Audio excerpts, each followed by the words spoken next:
નમસ્કાર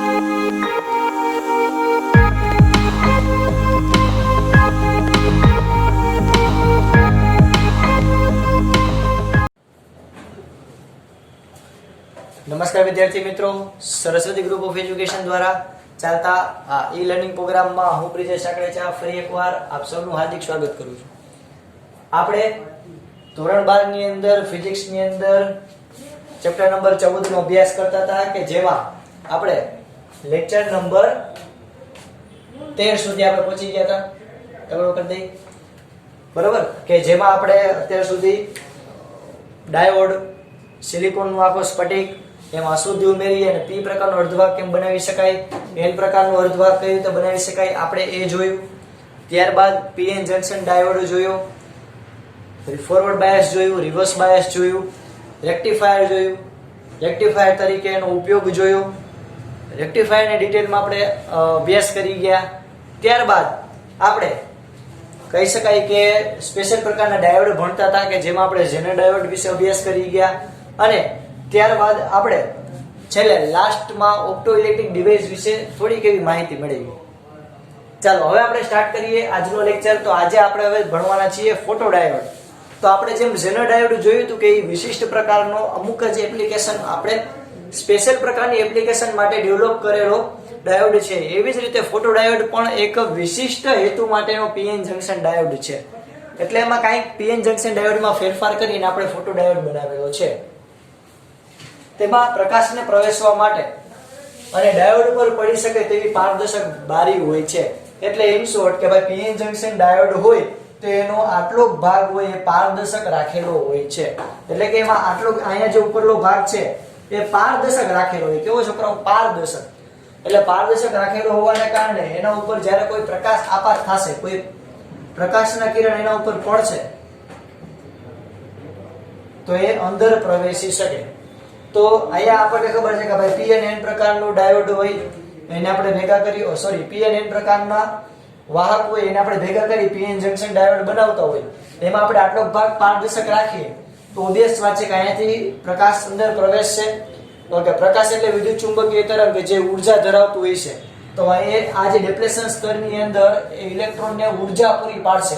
તો ઇલેક્ટ્રોન અહીંયાથી ઉર્જા મેળવશે. એટલે કે જ્યારે તેના ઉપર ઈજી એટલે કે જે બેન્ડ ગેપ ઉર્જા, યાદ છે કે કોઈ પણ વાહક હોય, સિલિકોનનો સ્ફટિક હોય કે તો એના ઉપર અહીંયા કન્ડક્શન બેન્ડ આવેલો હોય, કન્ડક્શન બેન્ડ, અને અહીંયા વેલેન્સ બેન્ડ આવેલો હોય. આ કન્ડક્શન બેન્ડ અને વેલેન્સ બેન્ડ વચ્ચે જે જગ્યા છે એને આપણે ઈજી કહેતા હતા એનર્જી ગેપ. તો એનર્જી ગેપ હોય એના કરતા જ્યારે વધુ ઉર્જા આપાત થાય એટલે આ ઓબ્વિયસ વાત છે કે ભાઈ કોઈ પણ પ્રકાશનો કિરણ હોય, કોઈ પણ તરંગ હોય એની ઉર્જા કેટલી હોય? તો કે E બરાબર hf. તમે આ ભણી ગયા છો ચેપ્ટર નંબર 11 માં, અથવા તો તમે કેમિસ્ટ્રીમાં પણ ક્યાંક જોયું હશે કે જ્યાં h એટલે પ્લાન્કનો અચળાંક અને f એટલે તો કે આવૃત્તિ વિકિરણની. તો આ જે તરંગ હોય એ E બરાબર hf જેટલી ઉર્જા ધરાવતો હોય. આને આપણે બીજી રીતે લખી શકાય hc/λ. તો અહીંયા યોગ્ય માત્રાની અંદર ઉર્જા ધરાવતું જ્યારે વિકિરણ એના ઉપર આપાત થાય એટલે કે એનર્જી ગેપ જે હોય એ બુરાઈ જાય એટલી ઉર્જા મેળવશે ઇલેક્ટ્રોન. એટલે વેલેન્સ બેન્ડમાંથી આયના જે ઇલેક્ટ્રોન છે ક્યાં જશે? કન્ડક્શન બેન્ડમાં. એટલે ઇલેક્ટ્રોન અને હોલના જોડકા ઉત્પન્ન થશે આયન. એટલે શું તો કે ભાઈ આની અંદર રહેલો જે વિકિરણ હોય, આની અંદર જે પ્રકાશનું તરંગ હોય એ આપાત થયું એટલે જે ઉર્જા ધરાવતું હોય છે એ આના ઉપર પડશે. એટલે શું થશે? તો કે જેવું પ્રકાશનું તરંગ આના ઉપર પડ્યું એટલે આની અંદર રહેલા ઇલેક્ટ્રોન ઉર્જા મેળવશે. ઉર્જા મેળવી અને એ ઇલેક્ટ્રોન અને હોલના જોડકા ઉત્પન્ન થશે. અને આ રચના એવી રીતે હોય કે જેથી ઇલેક્ટ્રોન અને હોલના જોડકા એ આ ડિપ્લેશન સ્તર જે છે એની નજીક થાય. ઓબ્વિયસ વાત છે, આ ડિપ્લેશન સ્તરની નજીક થાય. વિદ્યુત ક્ષેત્રની દિશા એવી રીતે આની અંદર નક્કી કરેલી હોય કે ઇલેક્ટ્રોન હોય એ n બાજુ અને હોલ હોય એ p બાજુ ગતિ કરે. અહીંયાથી જે ઇલેક્ટ્રોન ઉત્પન્ન થાય ઇલેક્ટ્રોન આ n બાજુ ગતિ કરે અને જે હોલ હોય એ p બાજુ ગતિ કરે. તો ઓબ્વિયસ વાત છે કે જે ઇલેક્ટ્રોન હોય ને એ n બાજુ ગતિ કરતો હોય ને તો હોલ હોય એ p બાજુ જ ગતિ કરતો હોય. એટલે આપણે કોઈ પણ એક જ દિશા નક્કી કરવાની રહી કે જેથી EMF ઉત્પન્ન થાય. આ બાજુ પોઝિટિવ અને આ બાજુ નેગેટિવ વિદ્યુત પર આવશે એટલે કે વિદ્યુત ક્ષેત્ર રચાશે. તો એને લીધે જે કહી શકાય કે EMF ઉત્પન્ન થયું તો આ EMF સાથે આપણે બાહ્ય લોડ એટલે કે કોઈ પણ બહારથી કોઈ વસ્તુ જોડી, કોઈ અવરોધ જોડી અને આપણે વિદ્યુત પ્રવાહ મેળવી શકાય. અહીંયા જે ફોટોડાયોડ હોય એને હંમેશા રિવર્સ બાયસમાં જોડવામાં આવે. યાદ રાખજો. કેમાં? રિવર્સ બાયસમાં. કારણ કે અહીંયા જે ઇલેક્ટ્રોન ઉત્પન્ન થાય એને આ ખેંચી લેશે. તો આ ખેંચે તો જ વિદ્યુત પ્રવાહ વહે. અહીંયા જે વિદ્યુત પ્રવાહ વહેશે ફોટોડાયોડમાં માઇક્રોએમ્પિયરના ક્રમનો હોય. પ્રકાશને લીધે મળતા વિદ્યુત પ્રવાહનું મૂલ્ય અહીંયા જે આપણને પ્રકાશને લીધે મળતા વિદ્યુત પ્રવાહનું મૂલ્ય એ આપાત પ્રકાશની તીવ્રતા ઉપર આધાર રાખશે. એટલે કે જેમ પ્રકાશની તીવ્રતા વધારે એમ વિદ્યુત પ્રવાહનું મૂલ્ય વધારે, જેમ પ્રકાશની તીવ્રતા ઓછી એમ વિદ્યુત પ્રવાહનું મૂલ્ય પણ ઓછું. ઓકે, તો આ ફોટો વિદ્યુત પ્રવાહ જે છે એ આપાત પ્રકાશની તીવ્રતાના સમપ્રમાણમાં હોય. એટલે અહીંયા આપણે એક અગત્યનો પોઈન્ટ શું રહેશે વિદ્યાર્થી મિત્રો?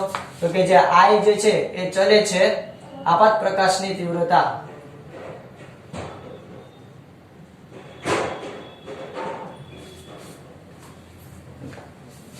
એટલે કે જે વિદ્યુત પ્રવાહ છે પ્રકાશની તીવ્રતાના સમપ્રમાણમાં હોય. ઓકે, પ્રકાશના સિગ્નલોની પરખ કરવા માટે આ ફોટો ડિટેક્ટરનો ઉપયોગ થાય. આની પહેલા તો સંજ્ઞા જોઈ લઈએ. આની સંજ્ઞા આવી રીતે થશે.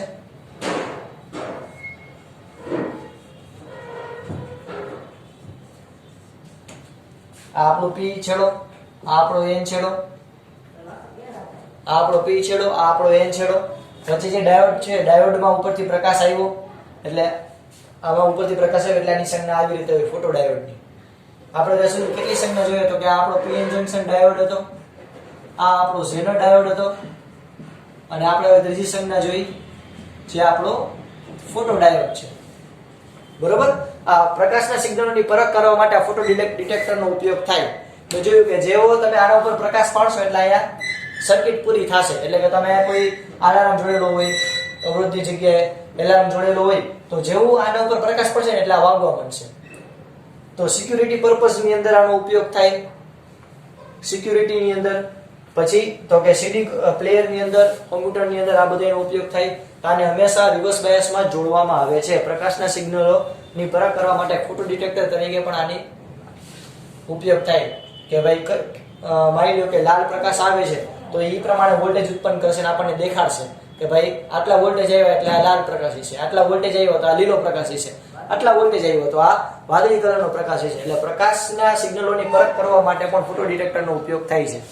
આપણને ઘણીવાર એવો ડિવાઇસ જોયેલા હોય કે ભાઈ અહીંયા અલ્ટ્રાવાયોલેટ કિરણો આવે છે, એ કેમ ખબર પડી? તો કે ભાઈ એની અંદર આ ફોટો ડાયોડ રહેલા હોય. તો ફટાફટ પહેલા આટલું તમારા બુકની અંદર મસ્ત મજાના રંગબેરંગી પેનથી લખી લીધો.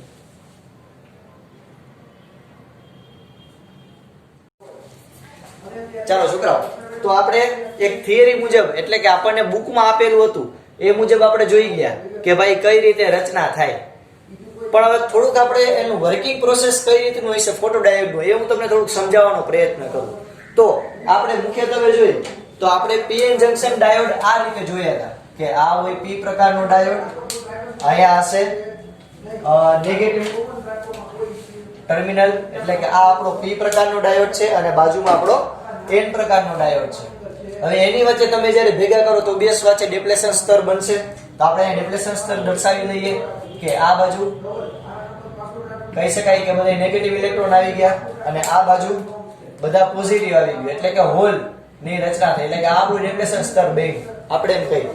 તો આપણે આને જ્યારે રિવર્સ બાયસમાં જોડીએ એટલે કે હું આને કનેક્શન આવી રીતે દઉં, અહીંયા છે પોઝિટિવ અહીંયા છે નેગેટિવ પોઝિટિવ આવી રીતે, તો આને કહેવાય આપણું રિવર્સ બાયસ. કારણ કે N પ્રકાર સાથે બેટરીનો પોઝિટિવ આવ્યો અને આ P પ્રકારની સાથે નેગેટિવ આવ્યો. તો આપણે આ રીતે જોયું.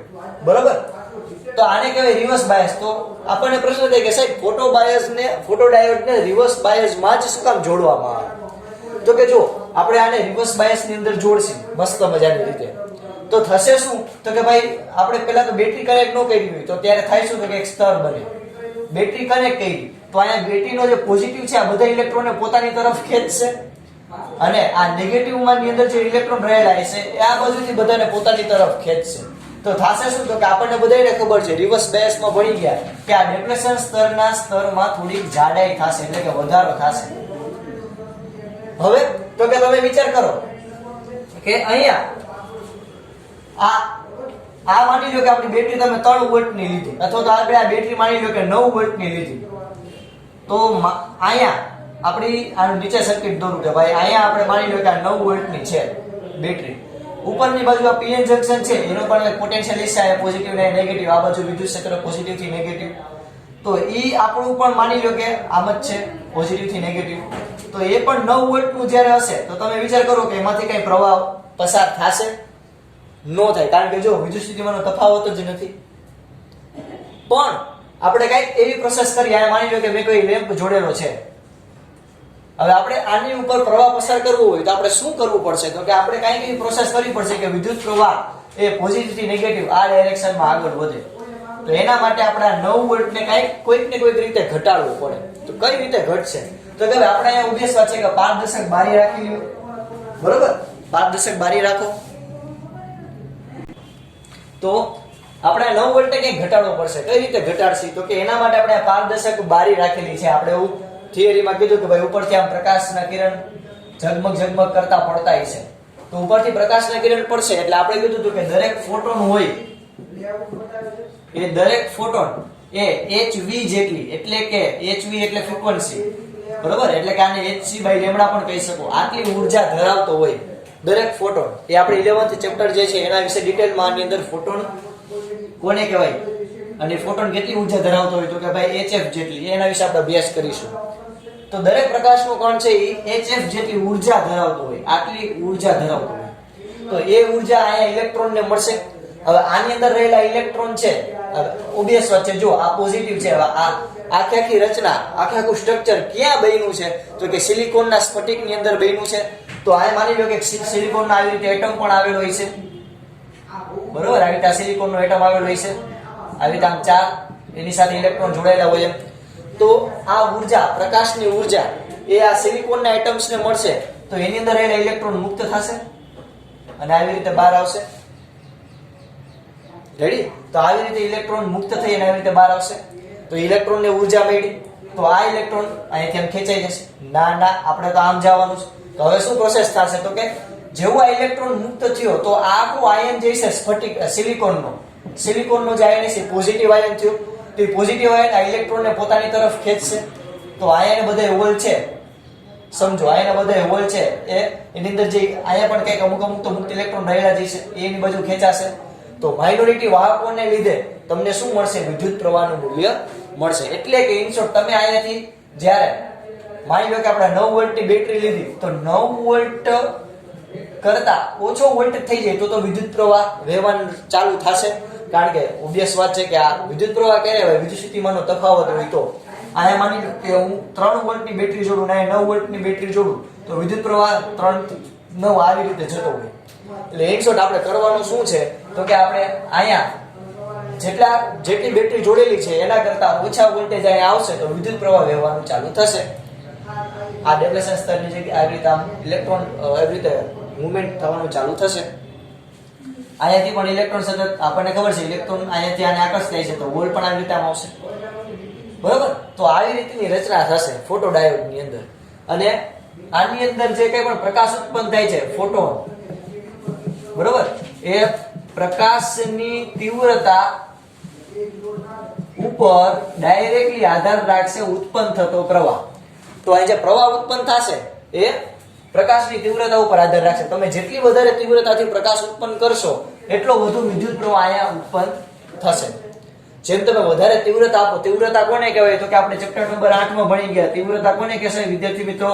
તો કે એકમ ક્ષેત્રફળ દીઠ એકમ સમયમાં આપાત થતી ઉર્જા, એને આપણે કહેતા હતા તીવ્રતા, બરોબર? એને આપણે કહેતા હતા તીવ્રતા. તો તીવ્રતા એટલે શું થાય? તો કે એકમ ક્ષેત્રફળ દીઠ એકમ સમયમાં આપાત થતી ઉર્જા, એને આપણે કહેતા હતા તીવ્રતા. તો આપણને જેટલી વધારે તીવ્રતા વાળું કિરણ આપણે આપાત કરશે, એટલે કે જો તીવ્રતા ક્યારે વધારે હોય? તો કે જ્યારે ક્ષેત્રફળ ઓછું હોય.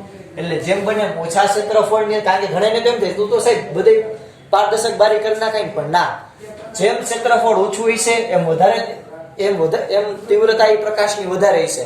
એવો વધારે તીવ્રતા વાળો પ્રકાશ જ્યારે આ પારદર્શક બારી ઉપર આપાત કરવામાં આવે તો એ ઇલેક્ટ્રોન અને હોલના જોડકા ઉત્પન્ન કરે છે. કેવી રીતે ઉત્પન્ન કરે? મેં તમને કીધું કે એ સિલિકોનનું જે સ્ફટિક હોય એની અંદર હળી કરશે અને એને પોઝિટિવ આયન બનાવી અને આ નેગેટિવ જે ઇલેક્ટ્રોન છે મુક્ત એને એની બાજુ ખેંચાવવાની ટ્રાય કરશે અને જે આ મુક્ત ઇલેક્ટ્રોન થયા એ બધા આ બાજુ મુવમેન્ટ ચાલુ કરશે એટલે એની જોડે આ આખી જે દિવાલ છે એ પડી જશે રિવર્સ બાયસ.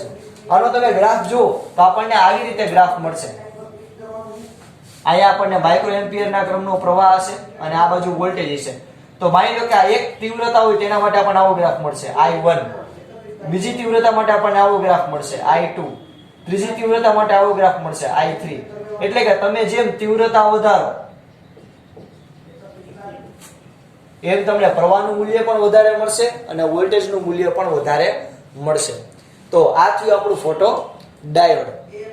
ઓકે, ચાલો ત્યાર પછી આપણે ભણીએ હવે એના પછી LED વિશે. ચાલો હવે આપણે આ સિવાય બીજો એક અલગ પ્રકારના ડાયોડ વિશેનો અભ્યાસ કરીએ.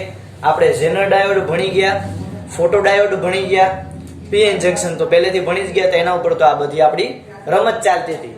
તો ઝેનર ડાયોડ ભણી ગયા, ફોટો ડાયોડ ભણી ગયા. હવે આપણે ભણશું LED. આપણા રોજિંદા જીવનમાં આપણે રોજ ઉપયોગ કરીએ LED, બરોબર? આપણે LED બલ્બ જેને કહીએ. તો LED બલ્બ એટલે કે LED તેનું પૂરું નામ છે લાઇટ એમિટિંગ ડાયોડ. લાઇટ એટલે પ્રકાશ, એમિટિંગ એટલે ઉત્પન્ન કરતો, અને ડાયોડ તો આપણને ખબર જ છે કે ડાયોડ કોને કહેવાય, તો કે P અને N પ્રકારની જે આખી વેફર હોય એટલે કે આખી જે સ્તર હોય એમાં બંને બાજુ ધાતુનું બંને બાજુ સ્તર લગાડી દો એટલે એને ડાયોડ કહેવાય. તો આ એક પ્રકારનો ડાયોડ જ છે કે જે પ્રકાશ ઉત્પન્ન કરે છે, એટલે આપણે એને કહીએ છીએ LED એટલે કે લાઇટ એમિટિંગ ડાયોડ. પણ આ ભણતા પહેલા હું તમને અમુક બેઝિક વાત જે છે એ શીખવાડી દઉં એટલે તમને રિકોલ થઈ જાય, પાછી રિપીટ થઈ જાય કે કોઈ પણ એટમ હોય, કોઈ પણ એટમ એની આજુબાજુ એની પરમાણુ ઇલેક્ટ્રોન છે એની કક્ષા આવેલી છે. હવે કોઈ ઇલેક્ટ્રોન છે એ એક કક્ષામાંથી બીજી કક્ષામાં ઉપર જાય, એક કક્ષામાંથી બીજી કક્ષામાં ઉપર જાય તો એ ઉપર ક્યારે જશે? તો કે જ્યારે એને ઊર્જા મળશે. જ્યારે એને ઊર્જા મળશે. નીચેથી ઉપર ક્યારે જશે? તો કે જ્યારે એને ઊર્જા મળશે તો એ ઉપરના વેલેન્સમાં જતા જશે અને ઉપર જશે. અને કોઈ ઇલેક્ટ્રોન છે ઉપરથી નીચે આવે તો ઉપરથી નીચે ક્યારે આવશે? તો કે જ્યારે એ પોતે કંઈક ઊર્જા ગુમાવશે. અથવા તો તમે એમ પણ સમજી શકો કે કોઈ એક કક્ષામાંથી ઇલેક્ટ્રોન નીચેની કક્ષામાં આવે તો એ કક્ષામાં આવે ત્યારે અમુક ઊર્જા ઉત્પન્ન કરે. કારણ કે તમે વિચાર કરો કે આ પહેલી કક્ષા છે, આ બીજી કક્ષા છે. પહેલી કક્ષાની ઊર્જા અને બીજી કક્ષાની ઊર્જા બે અલગ અલગ હશે. બીજા કક્ષાની ઊર્જા વધુ હશે, આની ઊર્જા કેવી હશે? ઓછી.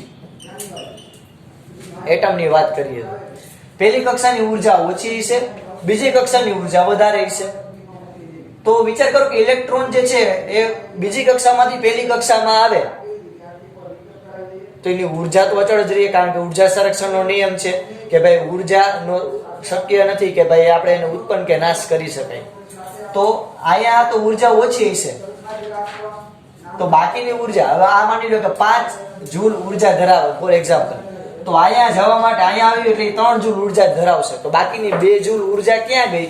તો કે 2 જૂલ ઊર્જા એ લાઇટ સ્વરૂપે અથવા તો વિકિરણ સ્વરૂપે મુક્ત કરે.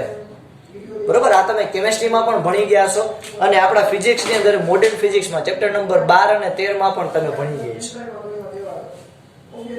નહીં ભણ્યા હોય તો ભણશો. તો પહેલા તો આ બેઝિક કન્સેપ્ટ બધાને ક્લિયર થાય કે ઇલેક્ટ્રોનને નીચલી કક્ષામાંથી ઉપર જવું હોય તો એને ઊર્જા મેળવવી પડે ક્યાંકથી, કારણ કે ઉપરની ઊર્જાની ઉપરના જે સ્તર હશે, કક્ષા હશે, એની ઊર્જા વધારે હોય અને જ્યારે એને નીચે આવવું હોય તેને કંઈક ઊર્જા ગુમાવવી પડે અથવા તો ગુમાવતું હોય તો એ નીચે આવે. ચાલો હવે આપણે આના ઉપરથી જ આપણે LED જે છે એ સમજવાનો પ્રયત્ન કરીએ. સાવ સિમ્પલ છે. પહેલા આપણે આપણી ભાષામાં સમજીએ અને પછી ટેક્સ્ટબુક મુજબ આપણે પોઈન્ટ ટુ પોઈન્ટ લખીએ કે આપણને એક્ઝામમાં LED વિશે પૂછાય તો આપણે શું વર્ણન કરી શકાય.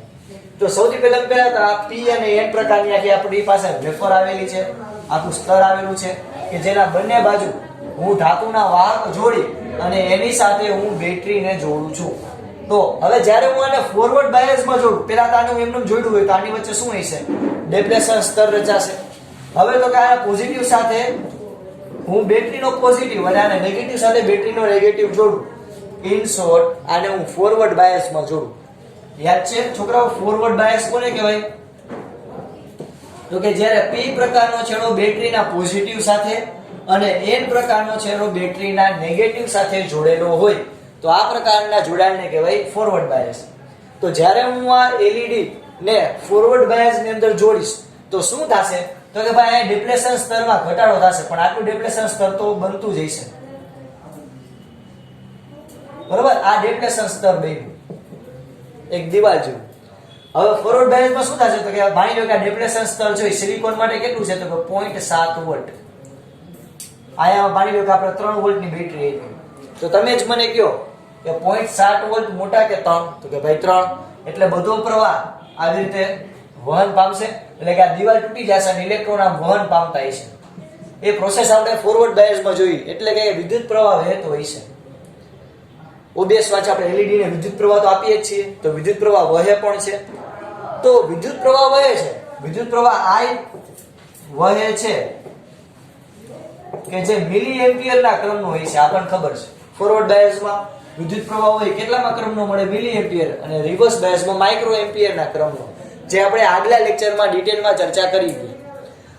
હવે અહીંયા પ્રશ્ન એ તો સાહેબ આમાં પ્રકાશ કઈ રીતે ઉત્પન્ન થયો? LED જે છે તમે જુઓ તો તેને LED બલ્બ આવે, વ્હાઇટ કલરનો પ્રકાશ ઉત્પન્ન કરે. LED ટ્યુબલાઇટ આવી, LED ટ્યુબલાઇટ છે સફેદ કલરનો પ્રકાશ ઉત્પન્ન કરે. તો ભાઈ વિદ્યુત પ્રવાહ તો વહે છે, એ તો સમજ્યા કે ભાઈ આને આપણે એના બેરિયર પોટેન્શિયલ કરતા વધારે વોલ્ટેજ આપશે એટલે આ વાહક તરીકે વર્તશે. પણ આમાં પ્રકાશ કઈ રીતે ઉત્પન્ન થયો? તો આપણને યાદ હોવું જોઈએ કે આપણે સ્પેશિયલ પ્રકારના ડાયોડ એટલે કે ખાસ પ્રકારના ડાયોડ વિશેની ચર્ચા કરીએ છીએ. તો એના ઉપરથી આપણે પહેલું સેન્ટેન્સ શું લખશું? તો કે ભાઈ LED એ ખાસ પ્રકારનો ડાયોડ છે. હવે ખાસ ક્યારે હોય કોઈ વસ્તુ? તો કે એમાં કંઈક વિશેષતા હોય, એટલે કે આમાં વધુ પ્રમાણમાં P અને N નું ડોપિંગ કરેલું હશે. વધુ પ્રમાણમાં, અતિશય વધારે પ્રમાણમાં P બાજુ વધારે પ્રમાણમાં હોલ ઉમેરેલા હોય અને N બાજુ વધારે પ્રમાણમાં મુક્ત ઇલેક્ટ્રોન રહેલા હોય. એટલે કે P અને N છેડાને આપણે જ્યારે વધારે પ્રમાણમાં ડોપિંગ કરીએ ત્યારે આ પ્રકારનો ડાયોડ બને છે કે જેને આપણે LED કહી શકાય.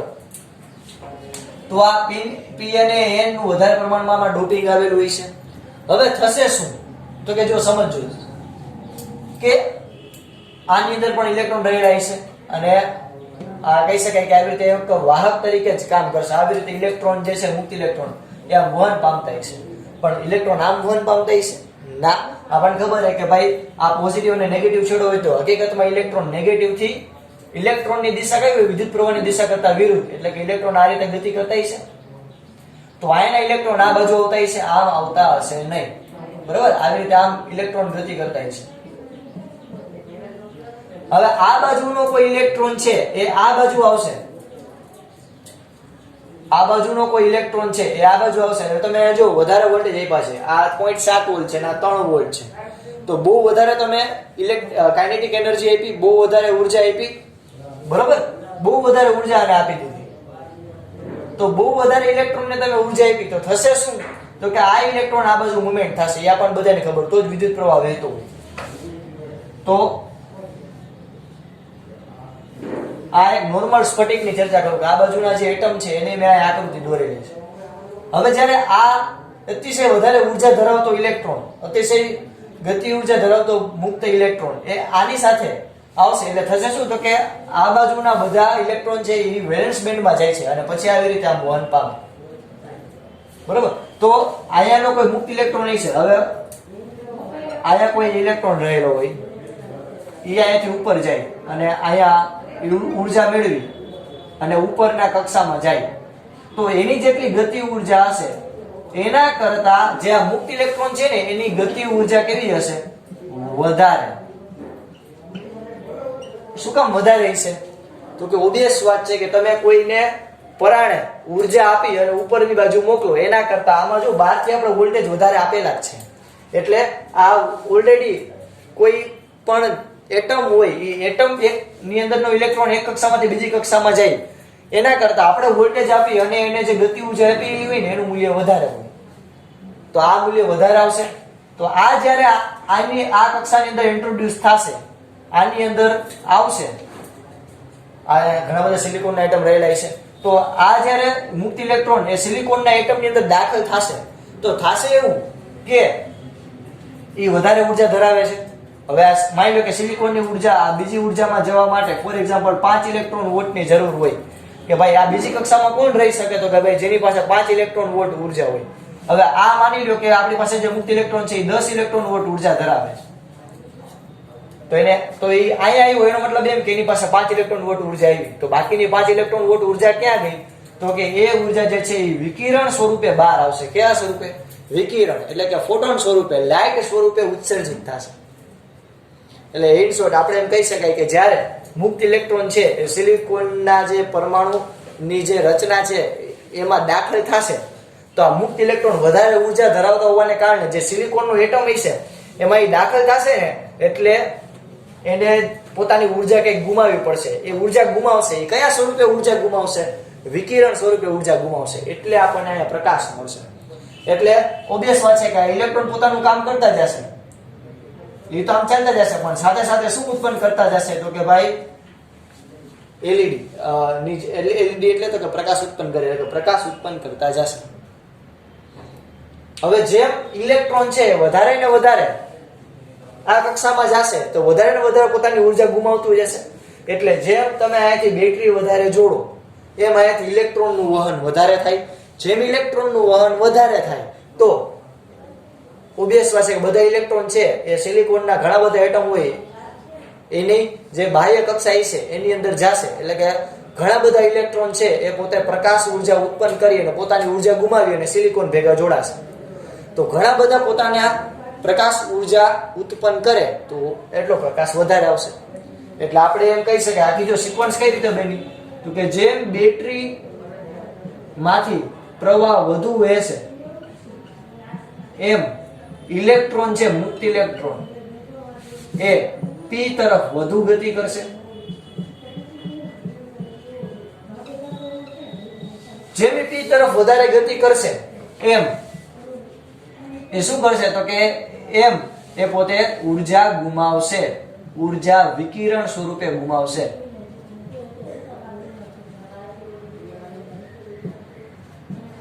આ બધું આપણને પ્રયોગ દ્વારા બધું મેળવ્યું. તો આપણને આ કોઈ કઈ નહોતું કહ્યું કે ભાઈ કોઈ આપણે સપનામાં આવીને બધું કહી ગયું. આ બધું આપણે પીએન જંકશન ફક્ત ડાયોડ બનાવ્યું, પછી આપણે ધીરે ધીરે અખતરા કર્યા કે ભાઈ આપણે કોઈમાં એન ની સંખ્યા વધારી દઈએ તો, કોઈમાં આપણે પી ટાઈપ વધારી દઈએ તો, એને આપણે રિવર્સ બાયસમાં જોડીએ તો, એમાં આપણે પારદર્શક બારી નાખીએ તો, એમાં આપણે કહી શકાય કે અતિશય એક બાજુ પી અને એક બાજુ એન અતિશય વધારે પ્રમાણમાં નાખીને ફોરવર્ડ બાયસમાં જોડીએ તો અને રિવર્સમાં જોડીએ તો આ બધા આપણે અખતરા કર્યા અને આપણને અલગ અલગ ડાયોડ મળ્યા કે જેમાંથી આપણને એક મળ્યો આ એલઈડી. તો એલઈડી ની પ્રોસેસ સમજાડી કે બેટરીમાં વિદ્યુત પ્રવાહ વધારે વહેતો હોય છે. તમે જેમ બેટરી વધારે મોટી જોડશો તો એ વધારે વિદ્યુત પ્રવાહ પસાર કરશે, એટલે કે વધારે માત્રામાં ઇલેક્ટ્રોન આમ જવા દેશે. તો આયા બધા ઇલેક્ટ્રોન આ બાજુ જશે, એટલે સિલિકોનના જે સ્ફટિક છે એની અંદર કોઈ ઇલેક્ટ્રોન દાખલ થશે વધારેમાં વધારે માત્રામાં, તો એ વધારે માત્રામાં પોતાની પહેલા તો ઉર્જા ગુમાવવી પડશે અને પછી દાખલ થવું પડશે. આપણે કેમ કોઈ મંદિરમાં જઈએ તો એ પહેલા કહી શકાય કે મસ્ત મજાનો હાથ પગ પહેલા ધોઈ નાખીએ અથવા તો ચપ્પલ કાઢી નાખીએ. આપણે કેમ એ સિમ્પલ જો એક ઉદાહરણ આપું કે આપણે કોઈ પણ મંદિરની અંદર કે કોઈ પવિત્ર જગ્યામાં જઈએ તો પહેલા આપણે જે આપણા બૂટ ચપ્પલ પહેરેલા હોય એને આપણે પહેલા મૂકીએ અને પછી આપણે અંદર જઈએ.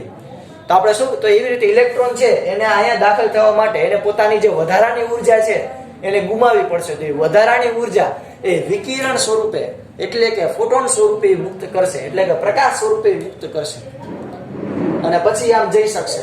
તો આમ જશે, પ્રવાહ આખો પૂરો થયો, આ પ્રવાહનો પરિપથ પૂરો થયો, બરોબર. એટલે આપણે એલઈડી માં પ્રવાહ આપીએ છીએ, બરોબર. એટલે એ શું કરશે, તો કઈ પ્રકાશનું ઉત્સર્જન કરશે અને આખી સાયકલ ચાલુ રહેશે.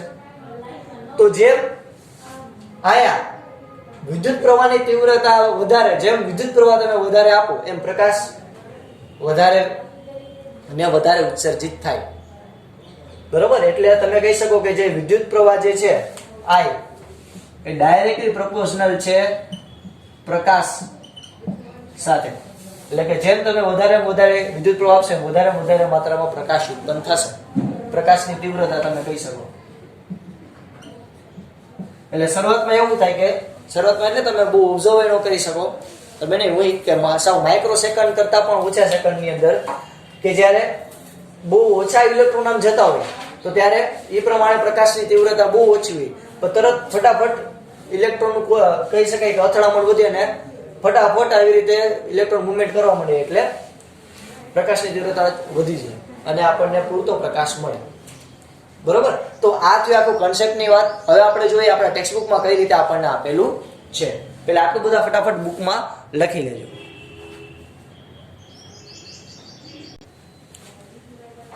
ચાલો હવે જો આપણે મુદ્દા એટલે કે આપણે ટેક્સ્ટ બુક વાઇઝ જોઈએ તો સૌથી પહેલો મુદ્દો શું, તો કે ભાઈ તે વધારે પ્રમાણમાં ડોપિંગ કરેલું, આપણે પહેલા જ કીધેલું કે પી અને એ પ્રકારનું ડાયોડ છે તેમાં આપણે બહુ વધારે પ્રમાણમાં ડોપિંગ કરશું. તો આપણે એલઈડી માટે સૌથી પહેલો પોઈન્ટ શું, તો કે એક ખાસ પ્રકારનો ડાયોડ છે કે જે વધારે પ્રમાણમાં ડોપિંગ ધરાવતું પીએન જંકશન જ છે કે જેને હંમેશા ફોરવર્ડ બાયસ ની અંદર કનેક્ટ કરવામાં આવે છે, ફોરવર્ડ બાયસ ની અંદર જોડવામાં આવે છે કે જેથી તે ફોરવર્ડ બાયસમાં જોડીએ તે દરમિયાન તે આપમેળે વિકિરણનું શું કરશે, ઉત્સર્જન, એટલે કે આપમેળે પ્રકાશ ઉત્પન્ન કરશે. જ્યારે ડાયોડને ફોરવર્ડ બાયસમાં જોડવામાં આવે ત્યારે આપણને બધાને ખબર છે ભાઈ ઇલેક્ટ્રોન છે એ n થી p તરફ, અરે યાર ભૂલી ગયા, આ ઇલેક્ટ્રોન છે આ n બાજુ અને આ p બાજુ, તો ઇલેક્ટ્રોન છે એ n થી p તરફ ગતિ કરે. આ બધા આપણા ઇલેક્ટ્રોન છે નાના મુન્ના. જ્યારે હોલ છે એ p થી n તરફ ગતિ કરશે. જ્યારે વચ્ચેની જે ડિપ્લેશન સ્તરની બધું વયું જશે ત્યારે આપણે વાત કરેલી ઓલરેડી આની પ્રોસેસ સમજી ગયા.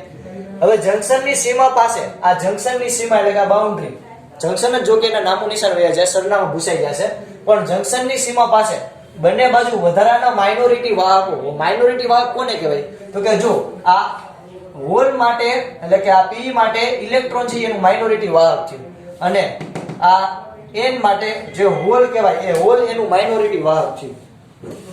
તો બંને બાજુ આ જ્યારે વાહક તરીકે વર્તે ત્યારે શું થાય, તો કે ભાઈ ઇલેક્ટ્રોન n થી p તરફ આવશે.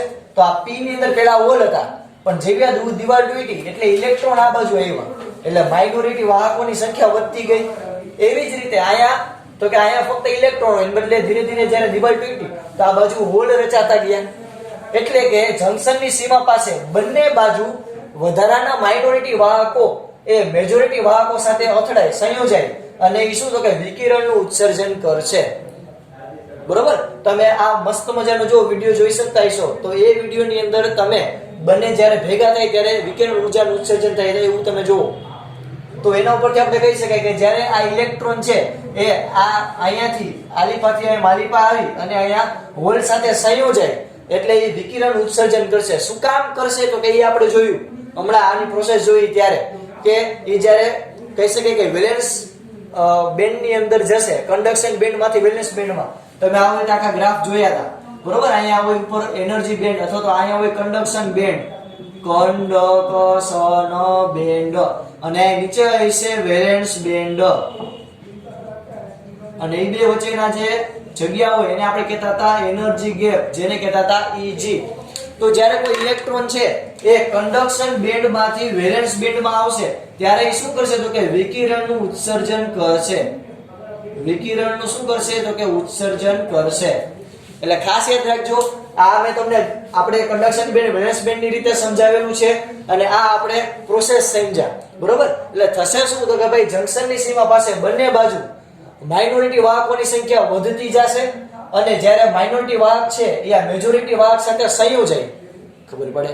માઇનોરિટી વાહક એટલે તો કે ભાઈ આની વાત કરીએ તો માઇનોરિટી વાહક એટલે ઇલેક્ટ્રોન, એ આ હોલ એટલે મેજોરિટી અને ઇલેક્ટ્રોન એટલે માઇનોરિટી આ ભાગ માટે.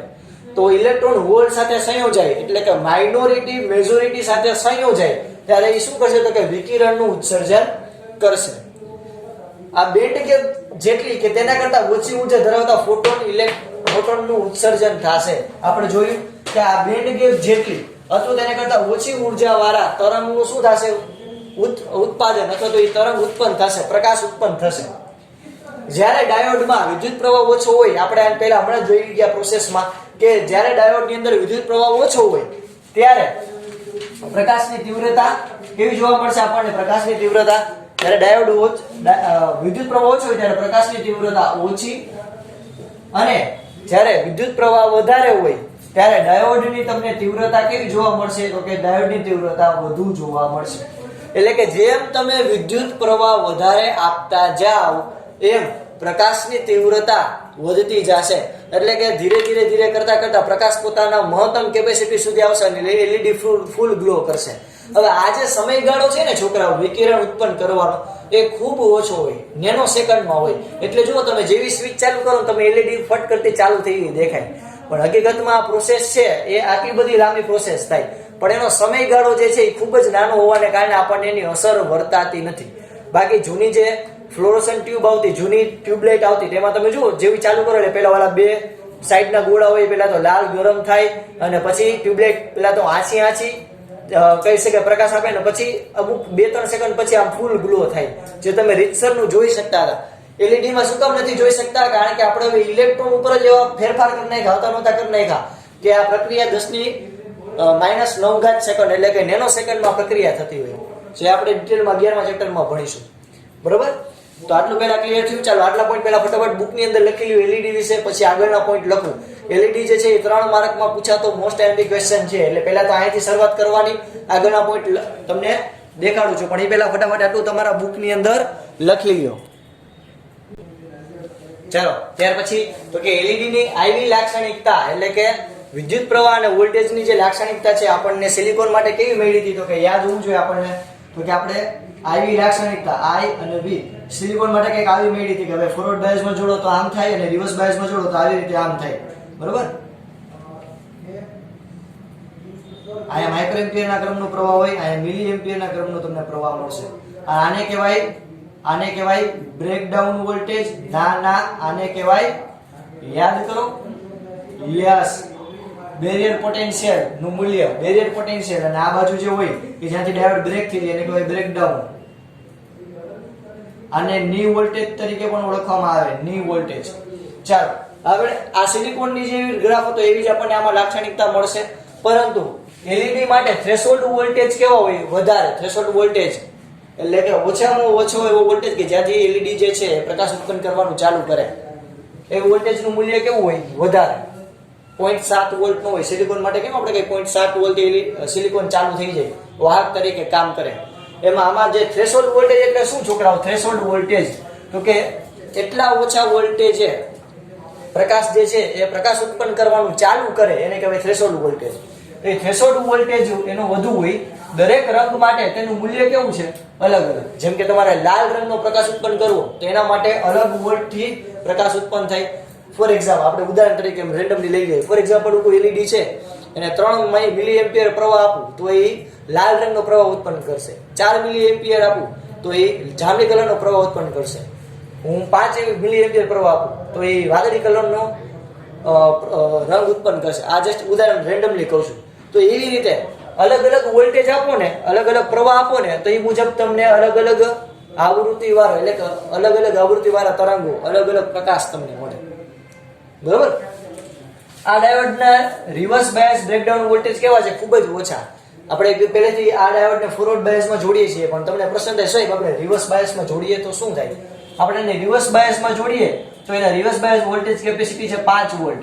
5 વોલ્ટ થી વધારે આપો તો આ ડાયોડ બ્રેકડાઉન થઈ જાય. બ્રેકડાઉન એટલે તો કે ગરમ થઈ અને ઉડી જાય છે. એટલે એલઈડી ને ક્યારે આપણે બની શકે તો રિવર્સ બાયસમાં જોડવી જોઈએ નહીં. એટલે તમે જો આપણે ઘણીવાર એવું થાય કે કોઈ 9 વોલ્ટની બેટરી લે એમાં કોઈ એલઈડી હોય ₹1-2 હોય તમે ડાયરેક્ટ જોડો તરત ઉડી જાય. આપણે એમ કે એલઈડી ઉડી ગઈ. આમ થોડીક વાર આમ સ્પાર્ક થઈ એલઈડી ની અંદર આમ ચાલુ થઈ તરત ઉડી જાય. આપણે કઈ એલઈડી ઉડી ગઈ પૂરું. આમ બરવાની વાસ આવે. આપણે તમે ઘણીવાર આમ જોયું હોય આમ સળગવાની એકદમ વાસ આવે. આપણે એલઈડી ઉડી ગઈ. તો એલઈડી ઉડી ગઈ એ શું કામ કહી શકાય? તો કે ભાઈ એને રિવર્સ બાયસમાં ક્યારેય જોડવાનું નહીં. તમે એને પોઝિટિવ બેટરીના પોઝિટિવ વાયરે આનો બી અને બેટરીના નેગેટિવ વાયરે આનો એને જ આવવો જોઈએ. જો એમ ન થાય ઊંધા છેડા દઈ ગયો તો અથડામણ એટલી વધી જાય કે ડાયોડ ન્યા ભરી જાય. બરોબર? એટલે એને ક્યારેય રિવર્સ બાયસમાં જોડવો જોઈએ નહીં. લાલ, પીળો, નારંગી, લીલો, વાદળી અલગ અલગ વેરાયટીના, કેટલી બધી વેરાયટીના આપણને અલગ પ્રકાશ ઉત્પન્ન કરે એવી આ એલઈડી બજારમાં મળે જ છે કે જેમાંથી આપણે દ્રશ્ય પ્રકાશની એલઈડી માટે એટલે કે જાની, વાલી, પીનારા તમે જોયું આખું પ્રિઝમ નો આખું પટ્ટો જે તમને મળે તો એ દ્રશ્ય પ્રકાશની એલઈડી જે છે એના માટેનું મૂલ્ય ઓછામાં ઓછું એનર્જી ગેપનું જે મૂલ્ય છે એ ઓછામાં ઓછું 1.8 ઇલેક્ટ્રોન વોટ હોવું જોઈએ. હવે તમને કહે સાહેબ આ કેમ તમે માપ્યું? જો મપાવ તો કે આની પહેલા તો સંજ્ઞા, યસ આની સંજ્ઞા કઈ છે? જો આ એક પોઈન્ટ એમનો બાકી રહી ગયો. તો કે આ નોર્મલ ડાયોડ. હવે આમાંથી એલઈડી પ્રકાશ ઉત્પન્ન કરે છે એટલે આપણે આની સંજ્ઞા આવી રીતે દર્શાવશું. આ P અને આ N. તો આ એલઈડી ની સંજ્ઞા. હવે આપણે કેમ આપશું? તો કે જો પ્રકાશની મેક્સિમમ દ્રશ્ય પ્રકાશની તરંગ લંબાઈ લેમ્ડા કેટલી હોય? તો કે ભાઈ તમે ભણ્યા 4000 એંગસ્ટ્રોમ થી 8000 એંગસ્ટ્રોમ. બરોબર, આપણી બુક ની અંદર 7000 એંગસ્ટ્રોમ સુધી આપેલું છે. તમે 10માં હોય તો 8000 એંગસ્ટ્રોમ આવે. તો આપણે 4000 એંગસ્ટ્રોમ થી 7000 એંગસ્ટ્રોમ લગી ગણીએ. બરોબર, આપણે ઇલેક્ટ્રોમેગ્નેટિક વેવ માં પણ કીધું હતું 4000 એંગસ્ટ્રોમ થી 7000 એંગસ્ટ્રોમ દ્રશ્ય પ્રકાશની તરંગ લંબાઈ હોય. દ્રશ્ય પ્રકાશની લેમ્ડા આટલી હશે. હવે આપણે હમણાં જોયું કે એના માટે એનર્જી તમારે ગોતવી હોય તો કેટલી ઓછામાં ઓછી એનર્જી આપો તો લાલ રંગની એલઈડી ઉત્પન્ન થાય, જાંબલી રંગની ગોતવું હોય તો કે તમને દરેકની ફ્રીક્વન્સી, દરેકની તરંગ લંબાઈ ખબર હોય તો મળી જાય. કેમ? આપણું સૂત્ર E બરાબર h * f. f એટલે ફ્રીક્વન્સી અથવા તો નામ દર્શાવવું તોય પણ ચાલે, ફ્રીક્વન્સી ને. એટલે શું થાય તો કે hc/લેમ્ડા. હવે આમાં હું જ્યારે 4000 મૂલ્ય મૂકું, આવું તમારે લખવાનું છે વ્યવસ્થિત. તો આમાં હું જ્યારે 4000 મૂલ્ય મૂકું, 4000 એંગસ્ટ્રોમ, તો મને શું મળશે? તો કે ભાઈ પ્લાન્કનો અચળાંક 6.625 × 10⁻³ c એટલે 3 × 10⁸ છેદમાં લેમ્ડા એટલે આ 4000 લઈએ આપણે, એંગસ્ટ્રોમ એટલે 10⁻10⁻. અને આને આપણે ઇલેક્ટ્રોન વોટ ની અંદર જોતા છે કે કારણ કે એનર્જી ગેપ કેમ હોય ઇલેક્ટ્રોન વોટ ની અંદર હશે. તો આપણે આને 1.6 × 10⁻19 વડે ભાગવા પણ પડશે તો આપણને ઇલેક્ટ્રોન વોટમાં મળશે. જોવું છે આનો જવાબ કેટલો આવે. તો કે આનો જવાબ તમને એપ્રોક્સિમેટલી આવશે 1.8 ઇલેક્ટ્રોન વોટ જેટલું. તો ઓછામાં ઓછી આટલી ઉર્જા જોઈએ કારણ કે નાનામાં નાની તરંગલંબાઈ આપણી પાસે આટલી છે. અને મેક્સિમમ તમારે કેટલી જોઈએ? સોરી, આનો તમારે જવાબ આવતો હશે 3 ઇલેક્ટ્રોન વોટ. આનો જવાબ જોવો છે 3 ઇલેક્ટ્રોન વોટ આવે. એટલે કે લાલ રંગની તમારી એલઈડી જોતી હોય તેના માટે તમારે 3 વોલ્ટ ઇનફ છે કે 3 વોલ્ટ તમે આપો તો એ લાલ રંગનું ઉત્સર્જન કરશે. હવે વધુમાં વધુ જો તરંગ લંબાઈ કેની છે? જાંબલી રંગની 7000. તો એની વાંહે કિંમત મૂકવા બેઠે બેઠું આમ જ કરવાનું 7000 માટે.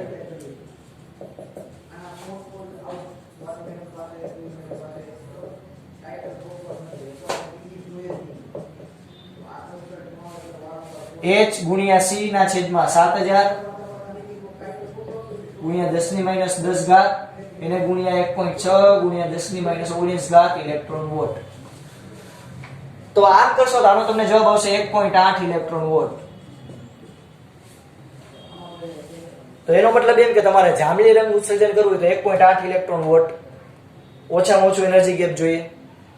એટલે કે આપણે કહી શકાય કે જે એનર્જી ગેપનો જે આખો ગાળો છે કે તમારે દ્રશ્ય પ્રકાશ તમે જોઈ શકો છો એવા પ્રકાશની એલઈડી ઉત્પન્ન કરવી હોય તો ઓછામાં ઓછો બેન્ડ ગેપ જે છે, ઓછામાં ઓછી આ બે વચ્ચેનું અંતર છે એ 1.8 ઇલેક્ટ્રોન વોટ હોવું જોઈએ. અને વધુમાં વધુ કેટલું હોવું જોઈએ? 3 ઇલેક્ટ્રોન વોટ. બરોબર, ચાલો આટલું પહેલા ફટાફટ લખી લ્યો પછી આપણે થોડુંક આગળ ચર્ચા કરીએ.